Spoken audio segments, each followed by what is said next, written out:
자, 오늘 오전에 하나님 말씀 보도록 하겠습니다. 오늘 오전에 하나님 말씀은 디모데후서 4장, 디모데후서 4장 1절로부터 이제 5절까지를 보도록 하겠습니다. 디모데후서 4장 1절로부터 5절입니다. 제가 버터를 읽겠습니다. 그러므로 내가 하나님과 주 예수 그리스도 곧 그가 나타나실 때와 그의 왕국에서 산 자들과 죽은 자들을 심판하실 분 앞에서 네게 명하노니 너는 말씀을 전파하라. 때를 어떤지 못 어떤지 항상 대비하라. 모든 오래 참음과 교리로 견책하고 책망하며 권고하라. 내가 이러리니 사람들이 건전한 교리를 견디지 못하고 그들 자신의 정욕에 따라 가려운 길을 즐겁게 해줄 선생들을 많이 두리라. 또한 그들이 그들의 귀를 진리에서 돌이켜 꾸며낸 얘기로 돌리리라. 그러나 너는 모든 일에 정신을 차리고 고난을 견디며 전도자의 일을 하고 내 직무를 완수하라.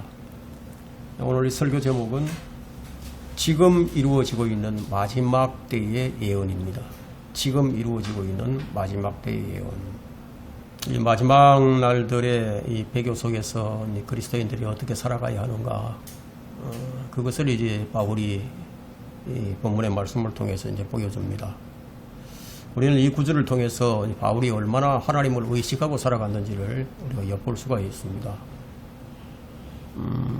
그런 구절들이 뭐 서신서에 참 많이 있지만 여기서도 그가 얼마나 자신의 삶을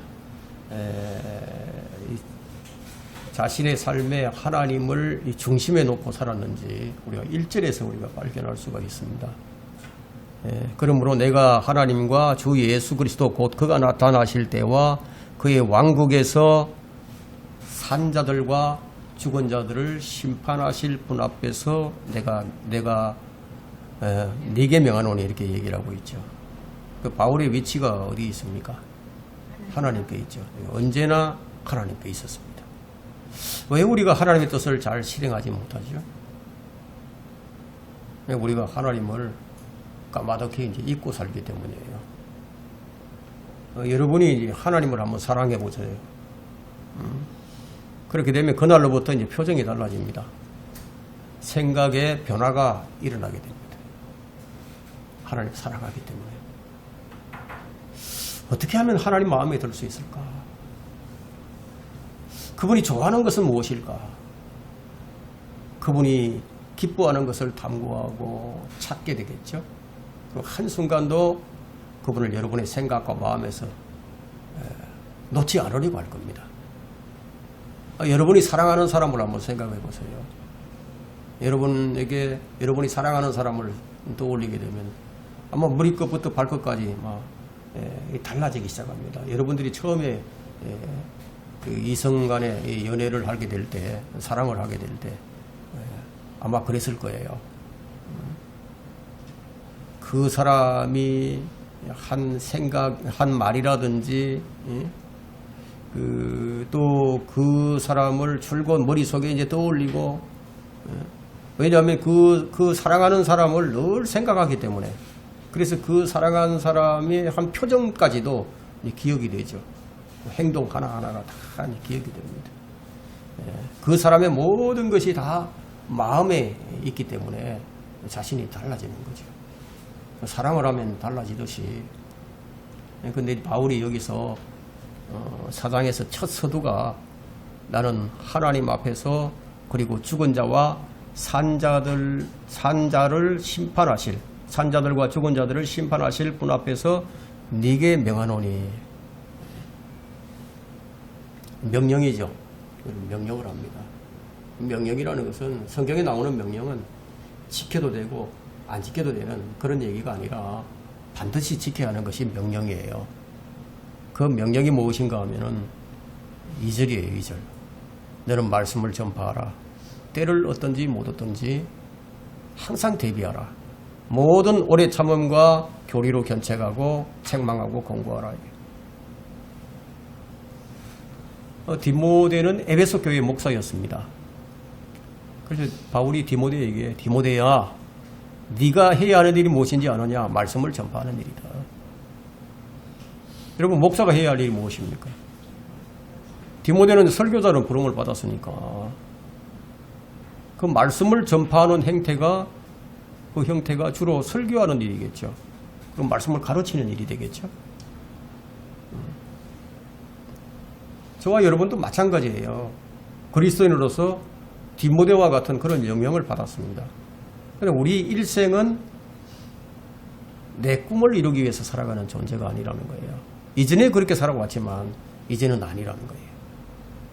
하나님의 말씀이 우리 일생을 통해서 이루어지는 것을 우리 인생의 목적으로 삼고 살기 때문에 그렇게 살려면 또 뭐가 있어야 되겠죠? 첫째는 우리가 받은 말씀이 있어야 되겠고, 또 그 말씀이 날마다 기억되어야 할 것이고, 또 그 말씀이 일상을 통해서 드러나야 한다는 것이죠. 그 말씀을 이루며 살아가는 것, 그게 가장 잘 사는 거예요. 뭐 부자가 되어서 사는 것이 잘 사는 것이 아니라 주님의 말씀을 이루면서 살아가는 거예요. 순종하는 삶이에요. 우리는 언젠가 그리스도 앞에 서게 됩니다.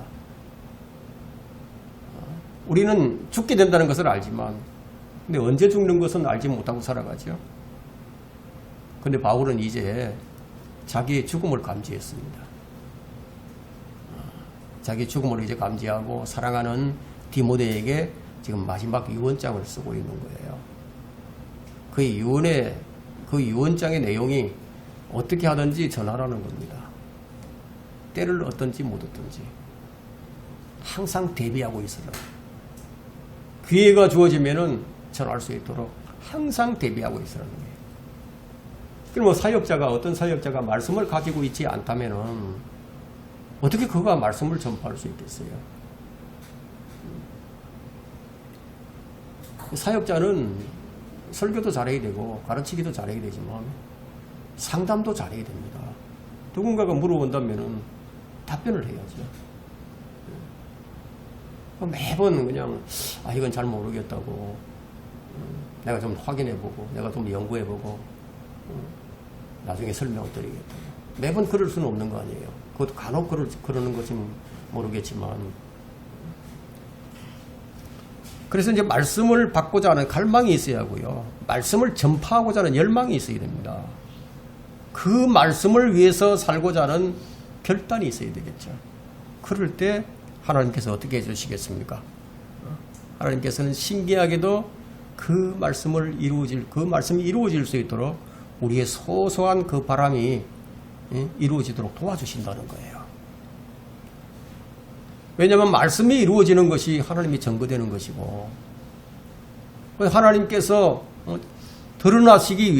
자신이 드러나시기 위해서 우리의 삶에서 도와주신다는 것을 우리가 경험하게 된다는 거예요. 그렇게 말씀이 전파되게 하도록 바울은 디모데에게 어려운 일이 있을 것이다. 쉬운 일이 아니라 어려운 일이 있을 것이다. 그렇지만 오래 참아라. 그리고 항상 교리로 견책을 하고 책망하고 권고하라. 그렇게 하게 될 때 어떤 일이 일어나게 될 텐데, 그게 뭐냐? 3절을 보니까요. 때가 이르리니, 그죠? 때가 이르리니 사람들이 건전한 교리를 견디지 못하고 그들 자신의 정욕에 따라 가려운 길을 즐겁게 해줄 선생들을 많이 두리라. 사람들이 건전한 교리를 견디지 못할 것이라고 지금 예언을 하는 겁니다. 사람들은 참 듣기가 좋은 소리를 듣고자 하는 거예요. 누가 뭐 조금만 부담스러운 얘기를 하게 되면요, 내 얼굴을 붉히게 되고 만나려고 하지 않습니다. 사람들을 보면 다 자기 뜻대로 살려고 하죠. 자기 뜻대로 살려고 하는 사람들이 살아가는 세상이다 보니까 계속 부딪히는 일이 일어나는 거예요. 그 세상이 그래서 시끄럽습니다. 성경에는 마지막 때에 어떤 현상들이 일어날 것인지에 관해서 많은 기록이 있는데, 하나님을 대적하는 세계 질서를 얘기합니다. 여러분, 세상에서 일어나는 뉴스를 보게 되면요, 성경의 예언과 많은 부분이 일치하고 있다는 것을 우리가 알 수가 있어요. 주요 뉴스 매체 어디를 보든지 그렇습니다. 모든 것이 동시다발로 일어나고 있기 때문에 여러분 요한계시록에서 예언하고 있는 짐승의 표라든가 세계 단일 정부라든가 세계 단일 종교라든가 다가오는 이스라엘과 팔레스타인의 평화협정이라든가 제3세계 대전이라든가 뭐 여러 가지가 있죠. 그런데 모든 게 동시다발적으로 일어날 것이라는 거예요. 그래서 지금 우리는 성경에서 말하는 예수 그리스도의 재림 직전에 있다는 것을 우리가 알 수 있습니다. 그래서 저는 이 설교로 여러분으로 하여금 예수 그리스도의 재림을 맞이할 준비를 하게 하려고 이 설교를 하는 거예요. 예수님께서 이제 하나님의 나라의 복음을 전파하시면서 성경의 예언을 통해서 재림이 얼마나 가까운지를 이제 말씀해 주셨어요. 마태복음 24장이 그렇죠. 우리에게 재림 전에 일어날 일들을 말씀하셨는데 그 재림 전에 일어날 일들이 마치 노아의 날과 같고 롯의 날과 같을 것이다. 그 외에도 많은 예언적 말씀을 이제 가르쳐 주셨는데 그 때가 바로 지금 우리 코앞에 다가오고 있다는 거예요. 사도 바울도 이해 못지않게 그의 서신서에서 마지막 날들에 관한 많은 기록들을 남겨두었습니다. 왜 이런 기록들을 남겨둔 것일까요? 그것은 남아있는 우리들이 주님의 재림을 맞이할 준비를 하라는 거예요. 여러분은 이제 주님의 재림을 맞이할 준비를 하고 있으면 되는 거예요. 이것이 여러분의 삶에서 가장 중요한 겁니다.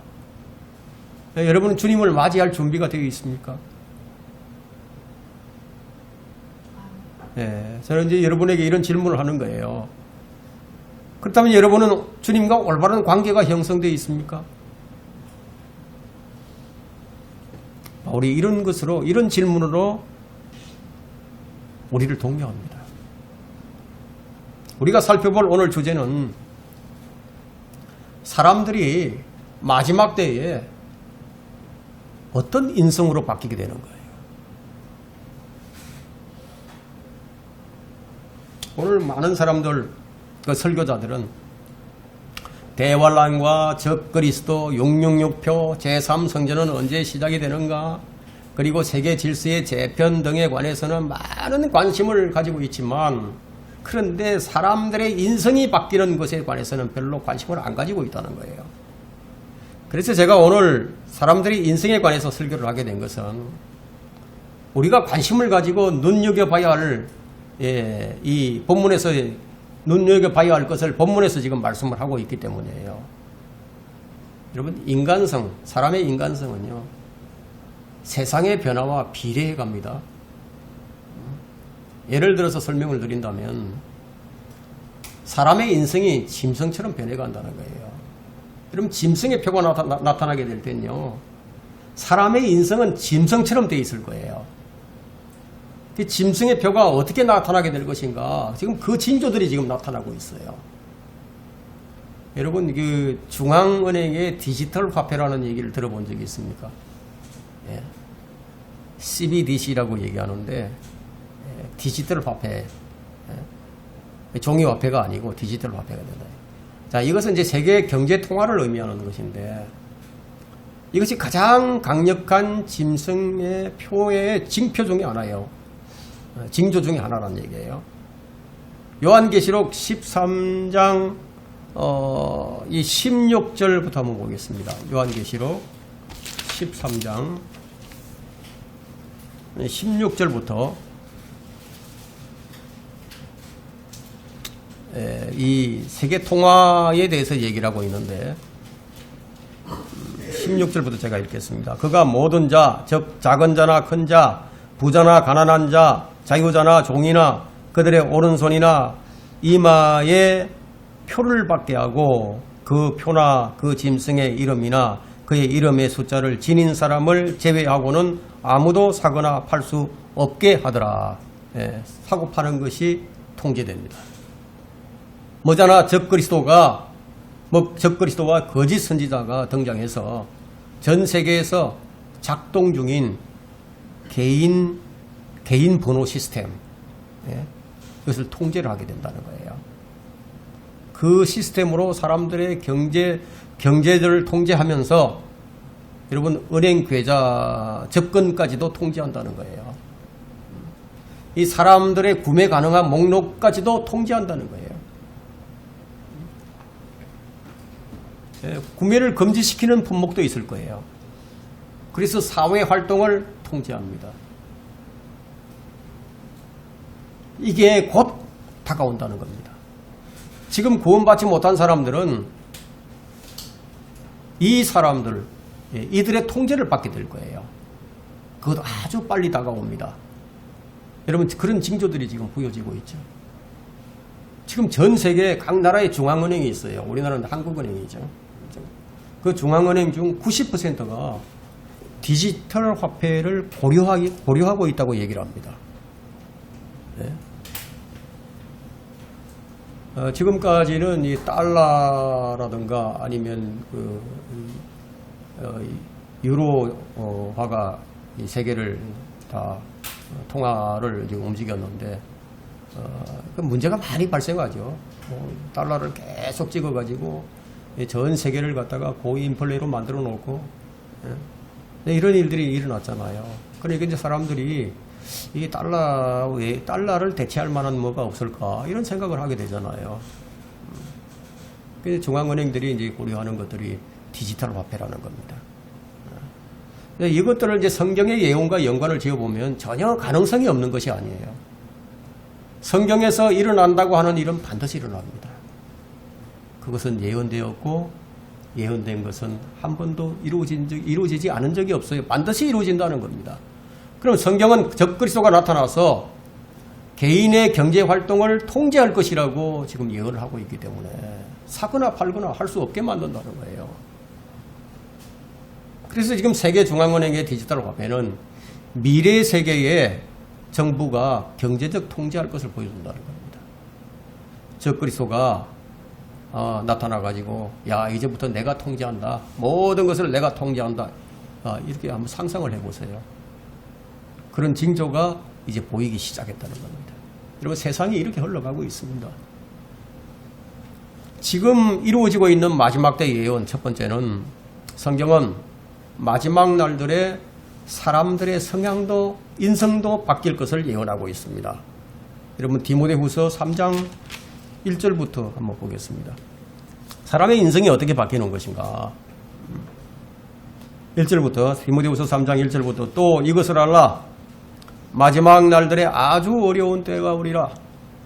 사람들이 자기를 사랑하고 돈을 사랑하며 첫째가 자기를 사랑하는 거죠. 여기 몇 가지 목록이 나오는지 한번 보세요.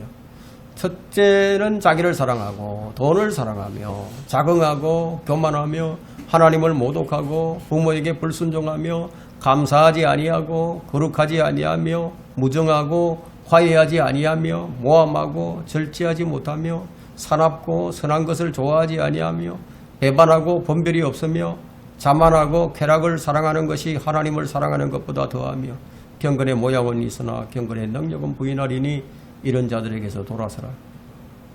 자, 이 말씀을 한마디로 말하면 그냥 인성 쓰레기예요. 인생 쓰레기. 근데 구원받은 성도라면 반드시 이걸 알아야 한다는 거예요. 또 이것을 알라. 아주 어려운 때가 오는데 그때가 어떤 때냐 이게. 예? 가장 어려운 때가 어떤 때냐 그걸 지금 설명하고 있잖아요. 아주 어려운 때가 온다고. 인간성이 바뀐다는 거예요. 짐승처럼. 그 때를 아는 것은 참 중요합니다. 보면은 아주 어려운 때가 오면은 사람들이 어떻게 변하는지를 설명합니다. 주님께서 마태복음 16장 3절에서 이제 말씀하시기를 오 위선자들아 너희가 하늘의 현상들은 분별할 줄 알면서도 시대의 표적들은 분별할 줄 모르느냐 하고 책망을 하셨죠. 지금 우리는 많은 징조들을 보고 있습니다.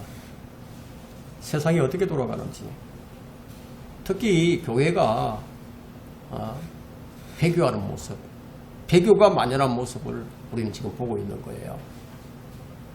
이런 마지막 날을 사는 우리가 어떻게 합당하게 하나님께 합당한 삶을 살아갈 수 있을 것인가, 그걸 좀 고민하고 살아야 됩니다. 여러분, 이런 고민을 해보셨어요? 내가 어떻게 하면 주님을 더 기쁘시게 할 수 있을까? 주님께 만족을 드릴 수 있을까? 이런 것에 대해서 좀 고민도 좀 하셔야 됩니다. 우리 교회 성도들은 교회의 마지막 날들에 관한 것뿐만 아니라 교회 휴거 이후에 일어날 일들에 관해서는 잘 알고 있습니다. 그리고 대환란 7년의 기간에 이 지상에서 일어날 일들과 교회가 휴거되어서 하늘 천상에서 7년 동안 무슨 일이 일어나게 될 것인지, 그리고 7년 후에 주님과 이 지상에 내려와서 이 세상의 나라들, 군대들을 멸하는 아마겟돈 전쟁을 어떻게 치르게 될 것이며, 그 후에 이 지상에 천년왕국이 세워지고, 그리고 그 후에 있을, 천년이 지난 후에 있을 곡과 마곡의 전쟁과 함께 이 우주를 불로 태운 후에 하나님께서 새하늘과 새 땅을 창조하시고, 그리고 새 예루살렘에서 주님과 함께 영원히 살게 된다는 것 잘 알고 있어요.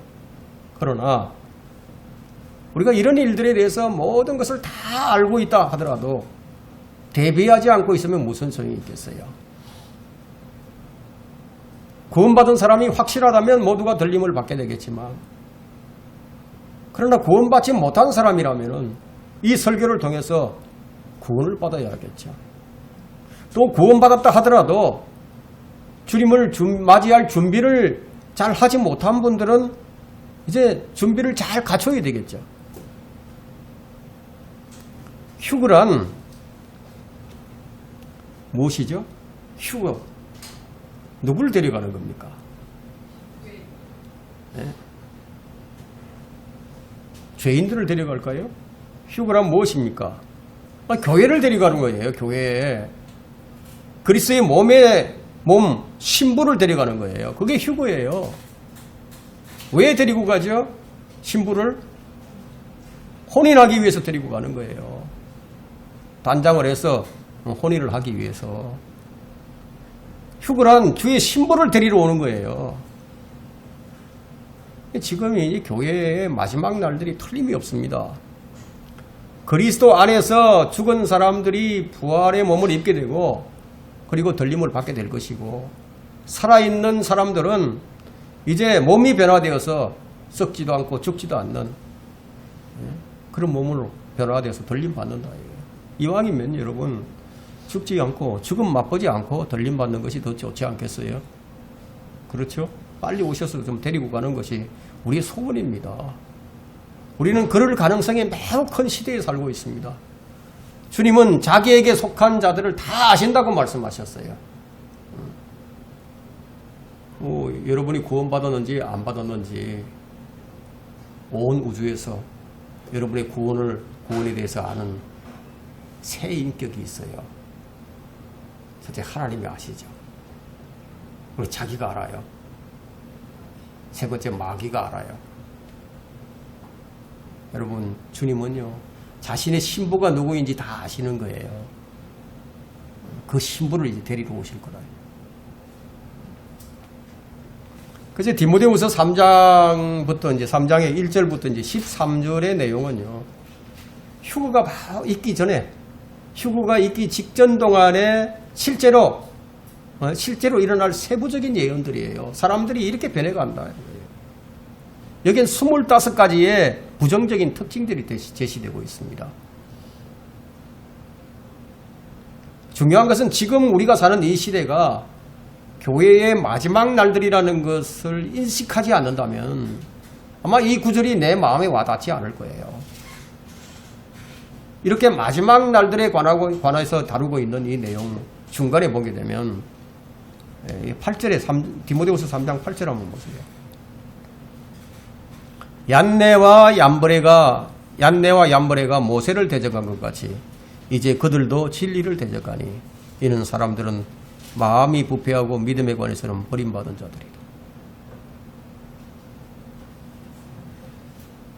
진리를 대적하는 사람들이 나타날 것임을 예고하고 있죠. 이것을 알라 마지막 날들에 아주 어려운 때가 오리라. 이것이 무엇을 말해주느냐 하면 아담의 성품으로 말미암은 근본적인 죄들이 시간의 흐름에 따라서 계속 더 악해져 가고 더 증가될 것이라는 것이에요. 그러다 휴거 바로 직전에 가서는 죄를 짓는 것이 모든 사람에게 일반적인 현상들이 될 것이라는 거예요. 이런 일들이 일어난다는 거예요. 이런 결과는 우리가 무엇으로 알게 되죠? 또 무엇으로 이런 일들이 이루어져 가는지 아십니까? 여러분, 뉴스 매체, 교육, 대중통신을 통해서 이루어집니다. 이런 통신 매체들은요, 머리부터 발끝까지 온통 그냥 인본적이고 세속적인 조직으로 이루어져 있어요. 그래서 오늘날 이 신문 기자들은 옛날에는 그래도 좀 존경을 받았는데 요즘은 신문 기자들이요, 기자들이라 그러면은 존경받지 못해요. 기레기 소리를 듣는 거예요. 기레기 소리. 사실 저는 기레기가 아니라 쓰레기라고 봅니다. 재림 전에 일반적으로 일어날 뚜렷한 특징은 뭐예요? 자기를 사랑하는 겁니다. 이 사랑은 어떤 사랑인지 아십니까? 자기들의 잘못된 죄를 덮어버리는 사랑이에요. 죄를 눈감아주는 사랑이에요. 사람들은 자기를 사랑합니다. 그 다음에 나오는 24가지 목록들은 그 자기를 사랑하는 것에서부터 시작이 되는 거예요. 돈을 사랑하고 자긍하고 교만하고, 여러분 가지면 가질수록 더 가지려고 하고요. 돈이 아무리 많아도 만족을 못해요. 그리고 자신이 가진 많은 것들을 자랑을 합니다. 그 사람들은 자기의 분야에서 자기를 자랑하기를 참 좋아합니다. 악인들은 또 어떻습니까? 악인들은 경쟁을 하듯이 악을 자랑합니다. 자기가 얼마나 대단한지, 자기가 머리가 얼마나 좋은지, 꾸미는 얘기와 신화들이 얼마나 그럴듯한지, 하나님의 말씀을 얼마나 신랄하게 비평을 하는지 자랑을 한다 이거야. 하나님을 모독하고 부모에게 불순종하는 거예요. 사람들의 입은 여러분 독설과 저주로 가득 찼습니다. 자기가 조금이라도 손해를 보거나 해를 입게 되면요, 그것이 무엇이 되었든 저주와 독설을 퍼붓는 거예요. 사람들은 자신의 권리를 요구하면서 쓰레기를 아무데나 막 버리죠. 인성 쓰레기예요. 인간성을 상실한 사회예요. 그런데 이것이 라이프 스타일이고 이것이 사회의 패턴이 되어버렸습니다. 지금 바울이 말하고자 하는 것은 마지막 날들의 사람들에 관해서 말하는 거예요. 요즘은 가끔 이런 기사를 보게 되는데, 자식들이 부모에게 돈을 달라고 했는데 돈을 안 주니까 부모를 죽이는 그런 세상이 되어버렸습니다. 감사하지 아니하고 거룩하지 아니하며 배는 부르고 먹을 것은 넘치는데요, 통장에 돈이 가득해도 감사할 줄 몰라요. 무정하고 자기 편이 아니면 그냥 무정하게 짓밟아 버리죠. 네 편 내 편 편을 가르고 아주 철저하게 상대를 짓밟아 버립니다. 무정하죠.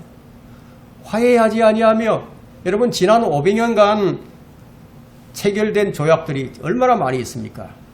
그 조약들 가운데 가치 있는 것이 단 하나라도 없어요. 오늘날의 정전협정이나 평화협정들은 사실은 이제 비극을 연출하는 그 연극에 불과합니다. 언론은 어떻습니까? 모함을 하죠.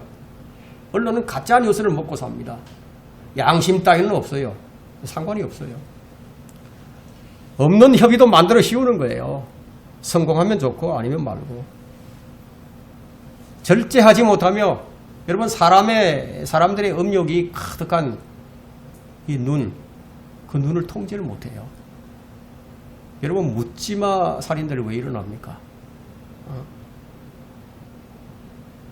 살인 강간 사건이 심심함에 터져나와요. 더 악해져만 가는 타락의 길에서 멈출 수가 없어요. 브레이크가 없어요. 고장난 자동차와 같아요. 여러분 급발진하는 자동차를 본 적이 있는데, 그야말로 이 급발진하는 그 광경을 사진으로 찍었는데, 카메라를 담았는데 총알 같더구만요. 총알. 그냥 순식간에 쫙 지나가서 버스를 들이받는데 버스가 90도로 날아가 버려요.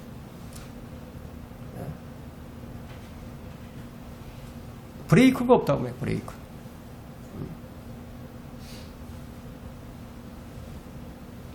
지금까지의 역사를 뒤집어 버리고 미화시킵니다. 죄의 종들은 자신들의 손과 발이 어디에 묶여 있는데, 어디에 묶여 있는지 아십니까? 자기 정욕에 묶여 있어요. 그러면서도 자신들은 자유롭고 의로운 사람이라고 생각을 합니다. 사납고 선한 것을 좋아하지 아니하며. 한번 보세요. 지난 팬데믹 때 교회를 탄압하고 교회 폐쇄 명령을 막 내리죠. 예배를 못 드리게 했죠. 여러분, 차별금지법은 기독교를 탄압하기 위한 그런 법안입니다. 배반하고 분별이 없으며 자만하고 약속을 어기고 배반을 합니다. 이중프레이를 하죠. 사람들은 쾌락을 사랑합니다. 쾌락을 사랑하는 것이 하나님을 사랑하는 것보다 더하며, 여러분, 주일날 교회로 모이는 것보다 여가 선용을 위해서 여행을 떠나는 것을 더 좋아합니다. 경건의 모양은 있으나 경건의 능력은 부인하리니. 예배를 드리는데 피아노도 있고 반주자도 있고 강단도 있고 화려한 성가대도 다 있는데, 근데 성령께서는 안 계세요. 강단에서 성경을 펴고 설교하는 목사도 있는데, 아멘 아멘 하는 회중들도 있는데 하나님은 안 계세요.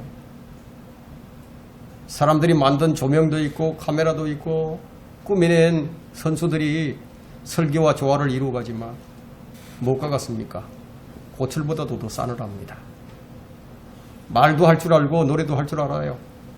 하나님께 영광을 돌리기도 하고 주를 찬양하라고, 모든 영광을 주님께, 좋으신 하나님, 사랑의 하나님, 하나님께서 복 주시기를, 그런 얘기를 하고 서로 사랑합시다. 이들은 노래도 부를 줄 알고요, 성구들을 몇 구절 외울 줄도 압니다. 그러나 이들은 시체보다도 싸늘합니다. 이들에게는 거리에서 설교할 능력이 없어요. 이들은 카톨릭이 잘못된 것이라고 소리칠 능력이 없어요. 이들은 현대 여권이 잘못되었다고 외칠 능력도 없습니다. 정치 참여를 중단할 능력도 없습니다. 절제할 능력이 없어요. 아첨하지 않을 능력이 없어요. 겸손할 능력도 없습니다. 타협하지 않을 능력도 없습니다. 구원받지 못한 사람은 지옥 갈 것이라고 말할 능력조차 없습니다. 고작 이들이 가지고 있는 것이 무엇입니까?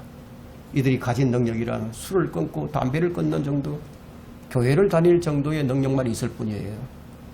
이들의 마음은 온통 더러운 세상의 탐욕으로 도배되어 버렸고, 자신들이 뭐나 된 듯이 거들먹거리지만 성경은 뭐라고 얘기합니까? 항상 배우나 결코 진리의 지식에 이르지 못하느니라. 여러분, 지금처럼 교회에서 성경 공부가 성행한 적이 있었던가요? 제가 어렸을 때, 불과 한 30년 전만 해도요, 20, 30년 전만 해도 성경에서 그렇게 성경 공부 별로 안 시켰습니다. 지금은 어떻습니까? 교회마다 얼마나 성경 공부를 많이 합니까?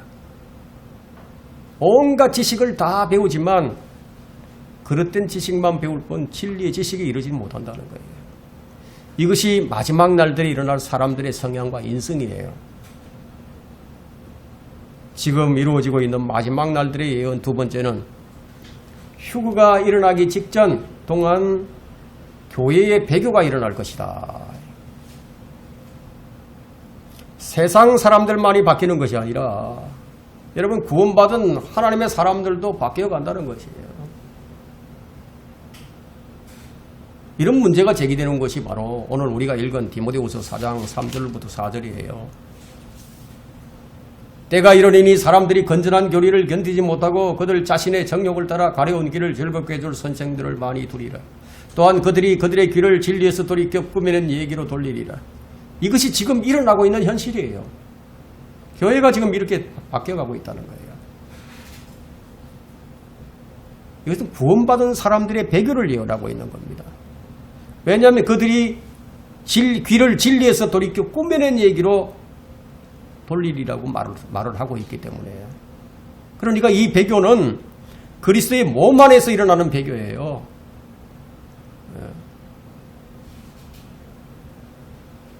배교는 구원받지 못한 자에게 해당하는 것이 아닙니다. 노아 웹스터 사전의 정의에 따르게 되면 배교는 어떤 종교적 믿음을 포기하는 것이라고 했고요. 또한 이전에 가졌던 충성을 포기하는 것이라고 정의되어 있습니다. 그러나 둘 중에서 본문이 말하는 배교와 더 가까운 것은 이전에 가졌던 충성을 포기하는 것이라고 할 수 있습니다. 왜냐하면 자신의 견고한 입장에서 떨어져 나가는 것은 거듭나고 구원받은 하나님의 자녀가 밤이든 낮이든 언제든지 저지를 수 있는 일이기 때문이에요. 자신의 견고한 입장에서 떨어져 나가는 거예요. 일단의 무리들이 진리를 알아요. 진리를 알면서 그것으로부터 돌아서 버렸기 때문에. 예를 들자면은 진리를 대적하는 카톨릭과 손을 잡고 진리에서 돌아서 버린 거예요. 바울은 그의 서신에서 특히 디모데에게 보낸 서신에서 믿음을 부인하는 것이 무엇인지, 믿음에서 떠나는 것이 무엇인지, 믿음에서 정도를 벗어나는 것이 무엇인지, 믿음을 내던져 버리는 것이 무엇인지, 믿음에서 파선하는 것이 무엇인지를 설명합니다. 믿는 사람들이 이렇게 할 것이라는 거예요. 믿는 사람들이. 그래서 정신을 차리고 깨어 있으라고, 정신을 똑바로 차리라고.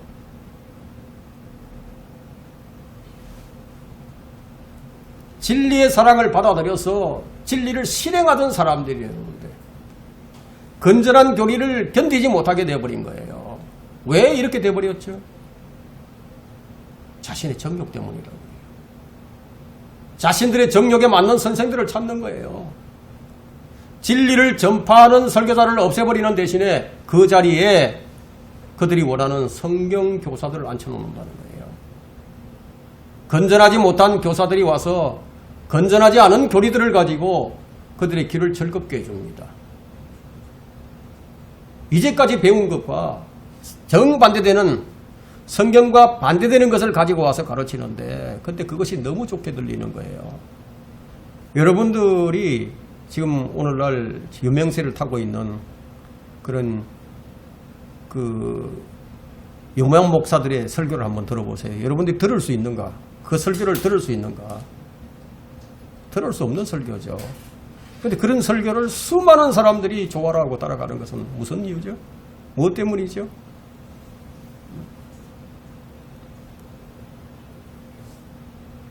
그것이 더 좋게 들리니까. 건전한 교리에서 돌아서 버린 거예요. 여러분은 오늘날 이 자유주의 신학이 왜 지금 오늘날에 대세를 이루게 됐는지를 그걸 아세요? 자유주의 신학이 대세를 이루고 있다는 거예요. 배교가 일어나기 전까지만 해도 사실 그들도 구원받고 구령을 하면서 전천년주의 믿음을 가지고 있던 사람들이었는데 그들도 성경대로 믿는 사람들이라고 불리던 사람들이었는데 근데 배교의 뿌리를 거슬러 올라가게 되면 이제 우리나라는 이 기독교 역사가 짧으니까 이제 미국에서 이제 일어나고 있는 배교는요 1920년에서 1930년대에 이제 본격화되기 시작을 했는데 근데 그 시절에 나타났던 그 배교가 사실은 언제 시작이 되었느냐면 1880년부터 1890년대에 이제 시작이 된 거예요. 그러면 1880년부터 나왔던 그 배교는 그 뿌리를 거슬러 올라가 보면 언제부터 시작이 됐냐면 1800년에부터 1800년 20년대 한 20년대에서 이제 그렇게 형성이 되기 시작한 거예요. 그러니까 배교는 이런 식으로 이제 거슬러서 올라가게 됩니다. 여러분, 이 배교라는 것이 갑자기 만들어진 인스턴트가 아니에요. 매 시대마다 배교가 형성되기 위한 토양과 뿌리, 씨, 싹, 가지, 줄기가 있어 왔었어요. 배교는 분명하게 예고되어 왔습니다.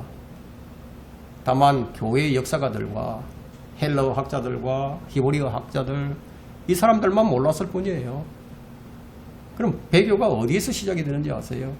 항상 높은 학문을 다루는 지식기관에서부터 시작이 되어 갑니다.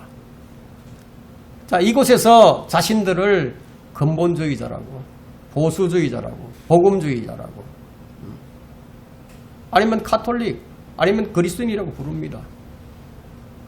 아이러니한 것이 있는데, 배교가 종교개혁 성경을 버리면서부터 본격화하게 됐다는 거예요. 역사가 이것을 증명해 줍니다. 배교는 항상 성경 본문을 뜯어고치는 것으로부터 시작이 됩니다. 배교는 자신들이 믿을 수 없는 본문의 의문을 제기하는 것으로 진행이 됩니다. 그 다음은 자신들이 믿을 수 없는 성경적 교리들을 부인해 버리는 거죠. 마침내 모든 기적들을 다 부인하게 됩니다. 그래서 자유주의 신학자들은 모세오경을 부인합니다. 그런데 성경을 가르쳐요. 여러분 상상을 해보세요. 모세오경을 부정하는데 이 성경을 가르치고 있다고, 그걸 들고서. 그래서 급기야는 동정녀 탄생을 부인하게 되고 예수 그리스도의 부활까지 다 부인해버린다. 이렇게 해서 자유주의 기독교가 나타나게 된 거예요. 이게 이제 우리나라에 들어온 게 1700년경, 1970년대예요. 그러나 배교자들은 실제로 믿음에서 떠났음에도 불구하고 입으로는 떠나지 않았다고 고백을 합니다. 그들 자신은 여전히 믿음에 서 있다고 그렇게 사람들이 생각해 주기를 이제 기대를 하지만 사실은 이제 믿음에 서 있는 것이 아니에요. 그들은 어디에 서 있는지 아십니까? 그들은 다곤과 바알 앞에 코가 땅에 닿도록 바짝 지금 엎드려 있는 거예요. 그들은 믿음에 관한 모든 근본적인 요소들을 다 믿는다고 고백하고 있는 구원받은 보수주의자들입니다.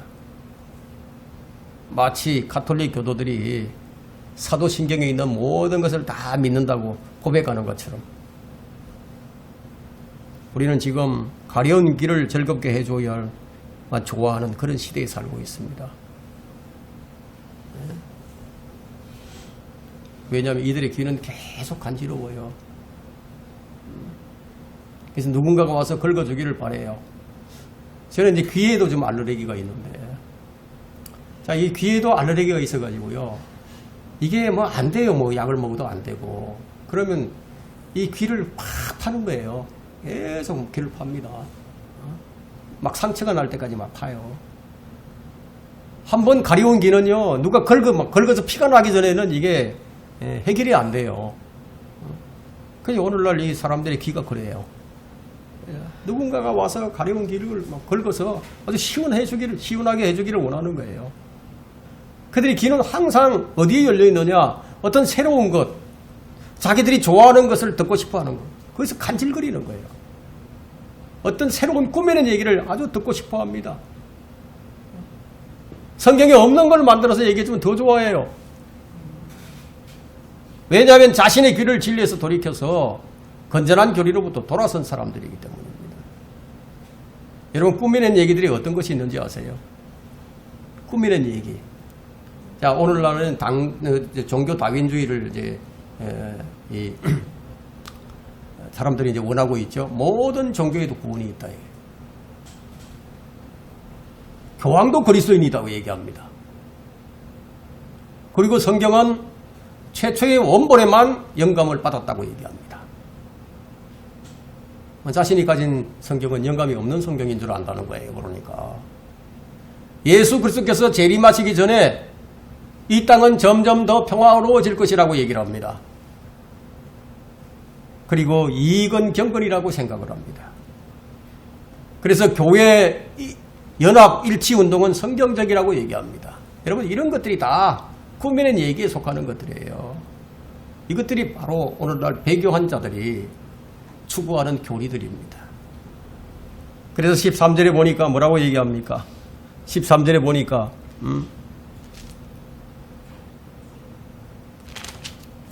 디모데후서 3장 13절에 보니까 악한 사람들과 사기꾼들은 더욱 악해져서 속이기도 하고 속기도 하리라. 속이는 것과 관련해서 이제 세 가지 명령이 주어지게 되는데요. 성경은 이런 속이는 일들이 많으니까 야고보서 1장 16절에서는 속지 말라고 얘기합니다. 요한일서 3장 17절에는 아무도 너희를 속이지 말라고 얘기를 하죠. 고린도전서 3장 18절에는 아무도 자신을 속이지 말라고 얘기합니다. 데살로니가전서 2장 13절에는 데살로니가 후서 2장 13절이죠. 2장 13절에는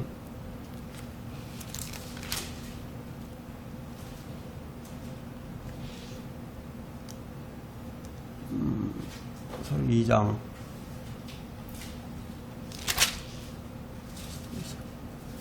2장 3절이네요. 데살로니가후서 2장 3절에는 아무도 어떤 모양으로든지 너희를 미혹하지 못하게 하라고 얘기합니다. 성경이 이렇게 경고하고 있음에도 불구하고 이제 속이는 일들은 밥 먹는 것이나 술 마시는 것처럼 아주 일상적인 일이 되어버렸습니다. 한 사람이 무엇이라고 이제 얘기를 합니다. 그러니까 다른 사람이 그걸 듣고 그건 아니라고 얘기를 합니다. 그런데 두 사람 다 성경을 인용하면서 얘기를 합니다. 여러분, 누구 말이 옳은지 어떻게 알 수 있겠어요? 아마 둘 다 틀렸을 거예요. 이런 문제 해결은 올바로 하나님 말씀을 올바로 나누어야만 해결이 됩니다. 하나님 바른 성경이 있어야 되겠죠. 여러분, 보존된 성경이 아니라면 해결이 안 돼요. 아버지의 진리로 그들을 거룩하게 하여 주옵소서. 아버지의 진리로만 해결이 되는 겁니다. 여러분은 교회들이 왜 이상한 방향으로 흐르고 있는지를 그걸 아셔야 됩니다. 그 원인이 바로 종교개혁 성경을 버렸기 때문이에요. 왜 개혁자들이 종교개혁 성경을 만들어냈는데 왜 그걸 버렸죠? 그 원인이 무엇인지는 요한복음 3장 19절에 분명하게 나와 있습니다. 빛이 세상에 와서나 사람들이 빛보다는 어두움을 더 사랑한다고. 사람들이 바른 성경을 거부하는 거예요. 빛보다 어두움을 더 사랑하기 때문에.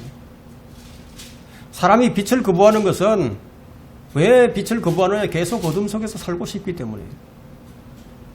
여러분, 성경을 거부하는 경우는 그 원인은 그럴듯한 변명을 얼마든지 찾아낼 수 있습니다. 여러분, 성경을 어떻게 해석하느냐에 따라서 코에 걸면 코골이가 되고 귀에 걸면 귀걸이가 되듯이 다른 사람들은 다른 사람들을 바보로 만들 수 있어요.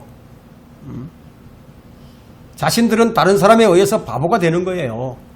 다른 사람에게 거짓말을 했는데 그 옆에 있는 사람의 거짓말이 다시 되돌아옵니다. 정작 사랑하지도 않으면서 상대방에게 사랑하는 것처럼 생각하게 만드는 거예요. 그래서 정책을 찬양하게 만들고요. 그리고 위험한 투자를 결정하게 만듭니다. 그래서 속이는 거예요. 근데 파라오는 유대인들 히브리 아기를 갖다가 다 태어나면 다 아들은 죽이라고 이제 물에 던져서 죽이라고 얘기를 했죠. 익사를 시켰죠. 근데 자신도 나중에 익사해서 죽습니다. 마지막 날의 현상은 사람들이 악해져 가는 거예요. 이것저것 다른 거 볼 것 없어요. 그냥 사람들이 악해져 가는 거 보면 아는 거예요. 더욱 악해져서 이 말씀은 마지막 날들이 이루어질 예언입니다. 사람들은 더 좋아지는 것이 아니라 더 나빠져 갑니다. 다윈이나 아인슈타인이나 하이젠베르그나 플랑크 같은 사람들이 적어도 사람들에 관하여 가르친 내용은 결코 그대로 되지 않아요. 컴퓨터와 더불어서 악한 사람들과 사기꾼들은 지난날보다도 몇 배에 해당하는 죄들을 저지르는 거예요. 요즘은 이제 휴대폰으로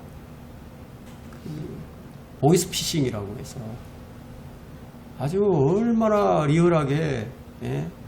사람을 속이는지. 그냥 나이 많은 사람들은 속아 넘어가는 사람들이 얼마나 많아요. 목소리까지 아주 위장을 해서 그대로 나온단 말이에요. 그 문명의 발달이라는 것이 결국은 태보하는 데 이제 적용될 뿐이죠. 더 발전적으로 태보하는 거예요. 그렇게 해서 더 빠른 저주가 닥치게 됩니다. 마지막 날들을 사는 우리들이 어떻게 사는 것이 가장 현명하게 사는 것인가? 어떻게 사는 것이 가장 잘 사는 것인가? 바울이 이 점을 디모데에게 잘 설명해 줍니다. 바울은 자신이 디모데에게 가르친 진리와 자신의 생활 방식을 추천하는데 주저하지 않았습니다. 그것이 뭐냐? 결론을 맺도록 하겠습니다. 5절을 보세요. 디모데후서 4장 5절에 그러나 너는 모든 일에 정신을 차리고 고난을 견디며 전도자의 일을 하고 내 직무를 완수하라. 정신을 차리라는 명령과 연관이 되어 있죠. 그런데 정신을 차리라는 의무에 뭐가 하나 포함이 되어 있는데 그게 뭐냐면 고난을 견디는 것이 포함이 되어 있습니다. 여러분 고난들을 잘 지켜보아야 됩니다. 왜냐하면 고난들이 닥칠 것이기 때문에. 그래서 항상 고난이 올 것이라는 것을 예상하고 있어야 됩니다. 그렇게 되면 이제 고난이 올 때 충격을 덜 받겠죠. 고난들이 오기 전에는 어떻게 있어야 되죠? 견고해져 있어야 된다는 거예요.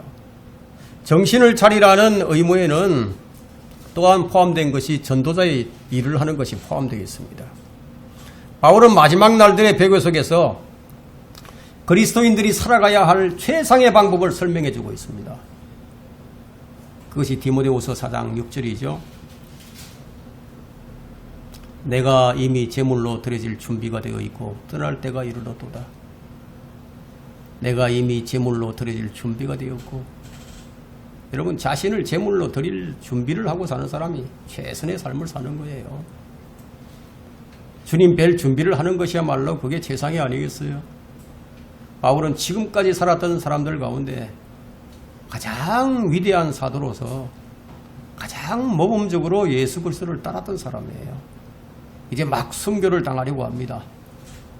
바울은 지금까지 수도 없이 드려졌어요. 하나님께 드렸어요, 자신을. 바울의 전생에는 그야말로 주를 위해서 드려진 제물이었어요. 바울은 구약에서 드려졌던 제물처럼 하나님을 위해서 자신을 태웠어요. 동력자들에게도 너희들의 몸을 살아있는 제물로 드리라고 말을 합니다. 여러분 합당한 예배가 뭔지 아십니까?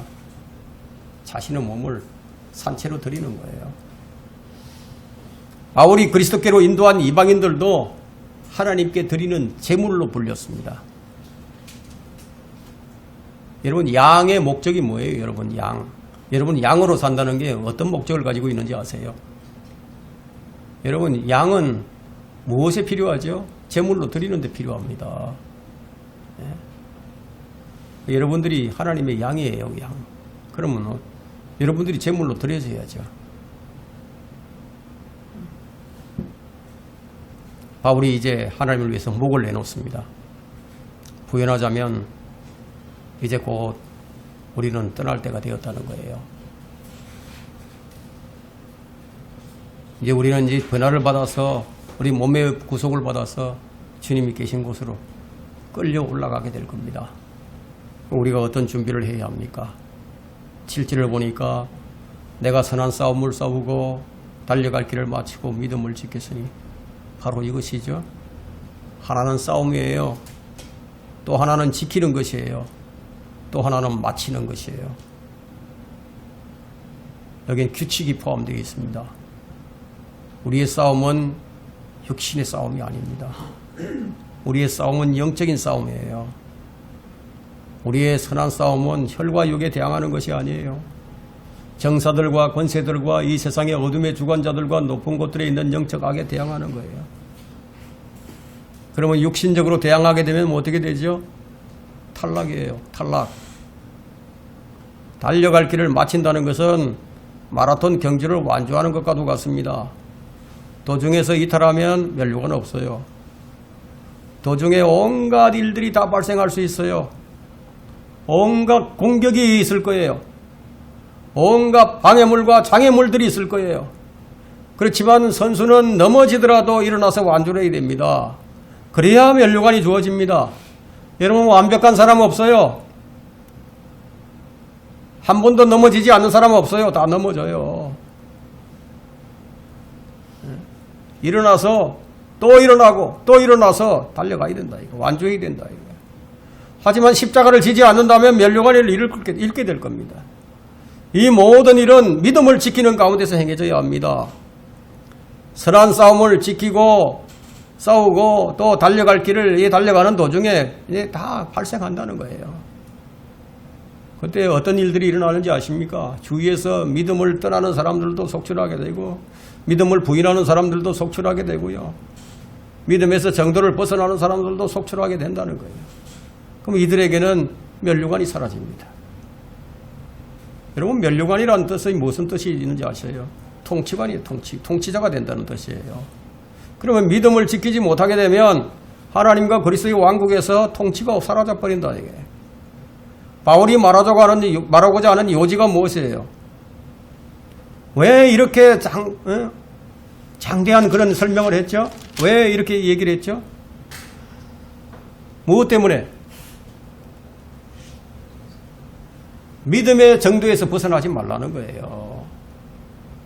배교의 시대에 인성이 변하고 성향이 바뀌는 짐승 같은 세대에, 그렇지만 여러분은 마지막을 사는 우리에게 주어질 가장 큰 복이 무엇인지를 항상 생각을 해야 됩니다.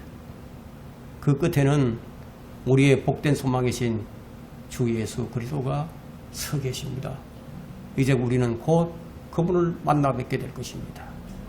우리는 희열에 차서 복된 소망이신 그분을 만나 뵐 그날을 준비하는 인생, 그런 인생으로 사시기를 간절히 부탁을 드립니다. 예.